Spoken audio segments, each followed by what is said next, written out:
I'm not going to ask you what kind of reality show you want to be on. That was. I imagine Bear felt a little bad. I kind of got the impression from watching it that he felt bad asking that. It was kind of an off. He made it. He made it up. I mean, it turned out okay. It turned out all right. Yeah, it was the goofiest question of the night, though. Well, yeah. If you'll notice, the questions when they asked the other candidates questions, it was about their criticism of other candidates, and here's your criticism of other candidates, and here's what you do. If you Right. followed that at all. Right. Well, I don't do any of that, Yeah. so they don't have that on me. So they asked me what my reality show would be. Was, Because I don't have any quotes. Yeah. And then the worst thing I said all night was that thing it was really lame about Sarah Palin, and I wish I wouldn't have said that. I didn't really mean to say that. I don't That remember was you the worst. saying that. Well, I just said that if my reality show wouldn't right. be crawling through the ice fall on Yeah. my hands and knees, and I shouldn't have said, Yeah, okay, that was. Kind Yeah. of back to the stupid question. Yeah. Did you feel like you were able to make your points succinctly enough, Yes. forcefully enough? Yes, I did. And I would argue that from a content standpoint, that, first of all, I wasn't acknowledged as having had content, but I wasn't panned either. Yeah. So, Juan Williams said you exceeded expectations. Well, and then they do the thing on Herman Cain. That, when Herman Cain gets asked a question at the onset, what would you do in Iraq and Afghanistan, and he would rely on his advisors. Wow, I want to elect that.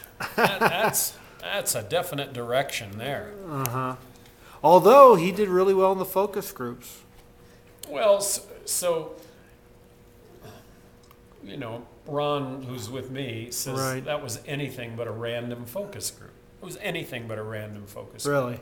Well, you think you could take 30 people off the street and that 95% of them would vote for Herman Cain, and I don't know how it turned out. Well, no.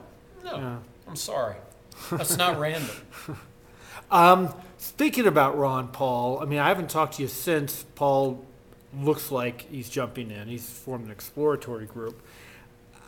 You would think the conventional wisdom is that a libertarian Republican presidential candidate is kind of a niche right there. And then if it's Gary Johnson and Ron Paul, then you're splitting something that's even a niche.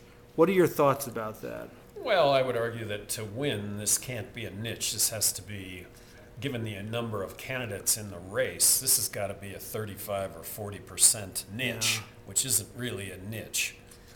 And So you don't think the libertarian Republican thing is a niche, that it's 35 to 40% of the people out there are open to that? No, it might be. It might very well be, but keep in mind that Ron Paul last cycle got, less than 7% of the Republican vote. Mm-hmm. So, we're talking about a movement that needs to grow fivefold. Right.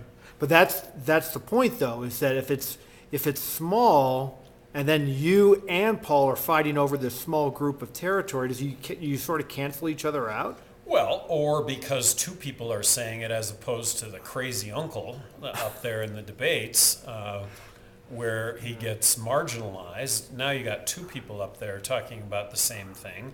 Is that what it takes to grow it to 35 or 40 as opposed to 7? Yeah. Okay.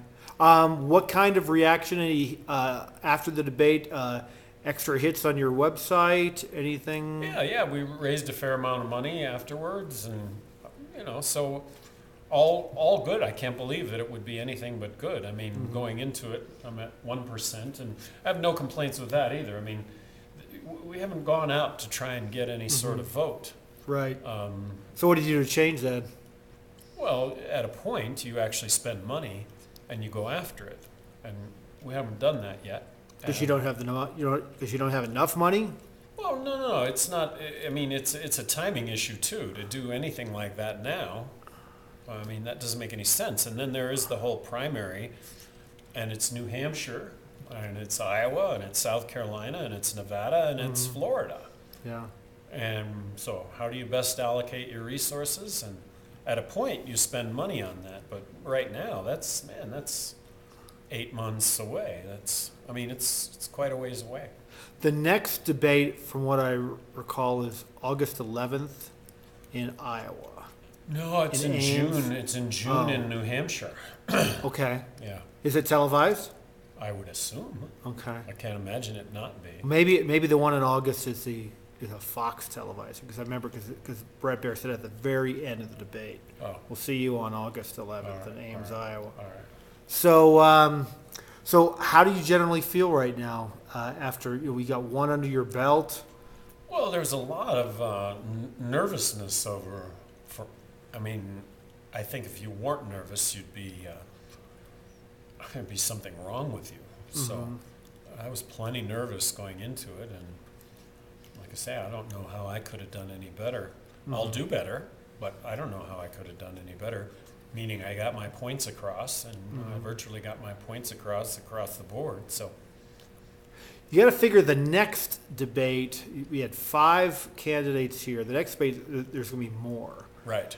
How do you, if you're the guy with 1%, if there's going to be more candidates out there, that means less face time for each individual candidate. How do you break through? Well, something that you need to recognize, and not that you don't, is what the leading candidate is. 7% or Right. 8%. This whole thing is just wide open, totally.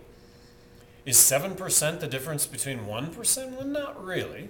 7% says that, and whether it's 7 or 12 or 15 for the leading contender, and I'm going to assume that's Romney, that's not a lead of any sort.